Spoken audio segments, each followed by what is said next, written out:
normal product reviews, and today I'm having a new unboxing, and this product is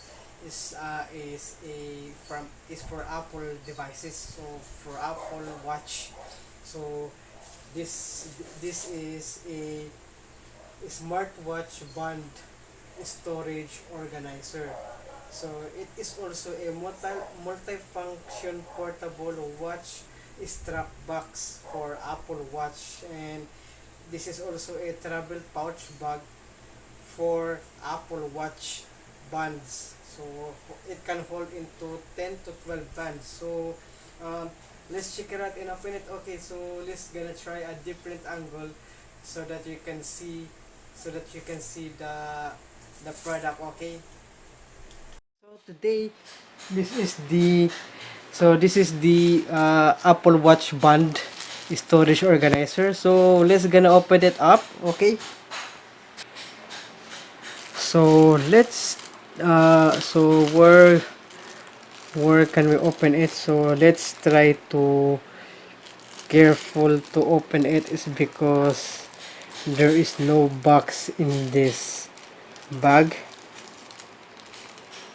Okay, there you go, there you have it. So as you can see, it is a blue color, so it is a big one. So this is a 2021 12 2008 2021, and this is December December 18. So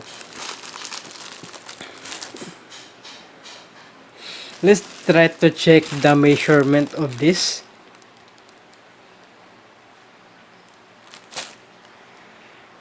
So there's no measurement. So the what is this called, this the weight or kilograms is 0.15.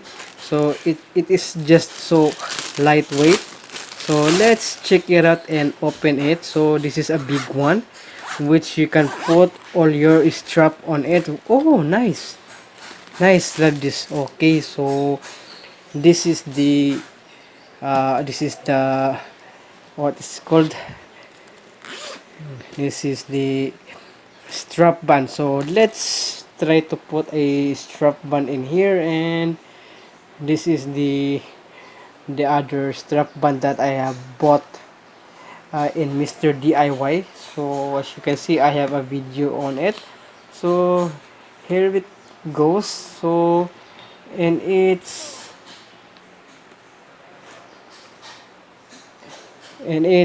okay, and it's perfectly fit in this storage for my Apple Watch. So let's try to put again another. So this is the original,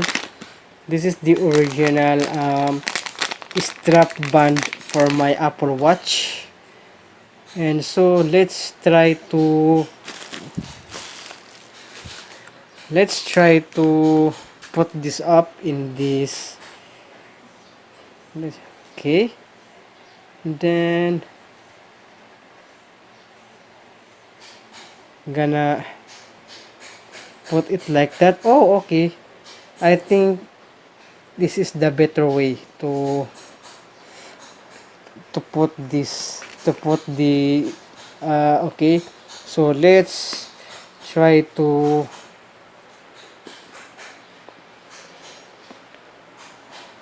so this, I think that is so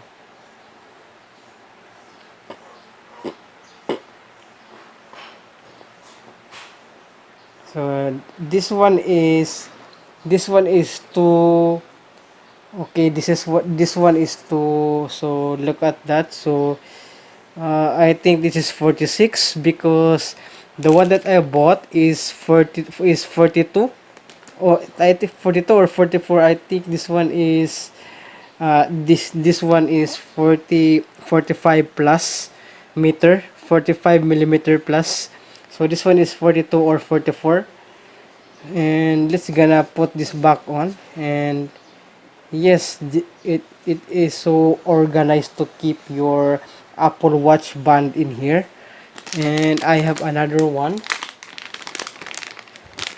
This is the white one, the original white one for my Android smartwatch, which is the T500. So this is a 42 or 44. So how to how to this one. So okay, here it is, and like that, and let's gonna put that in here. So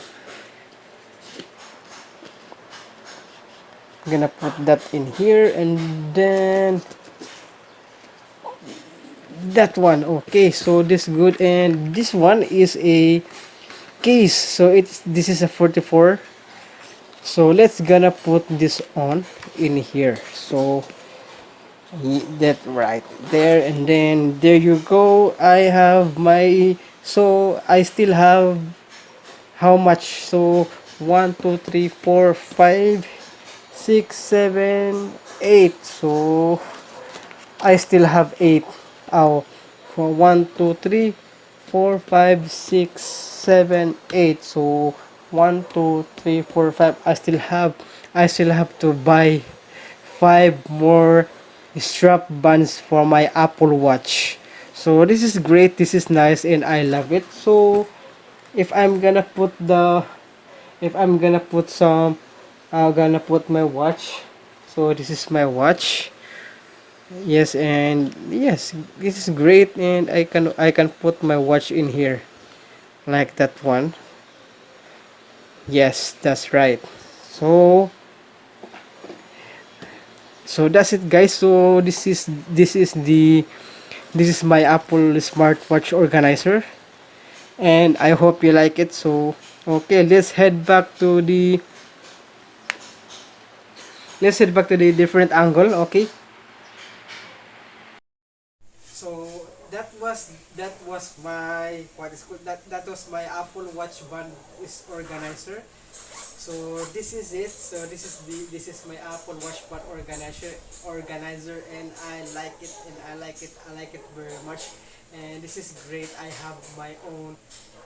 So yes, this is good, and it smells good also. So let's gonna open once again so that you can see how organize my watch band for this. So this is great, and I still have more slots, and I still have to buy more straps so that I can what is this called, so I can manage and how to keep those keep those strap bands from your Apple Watch. So I still have 1 2 3 4 5. I still have 5 more slots for my Apple Watch strap band. So watch out for another vlog, so that I will make more vlogs, and also don't forget to subscribe to my channel and click that notification bell below so that you will notify all of my upcoming upload videos here in my channel, Vermont Product Review. So thank you so much for watching. Okay, and please leave a like.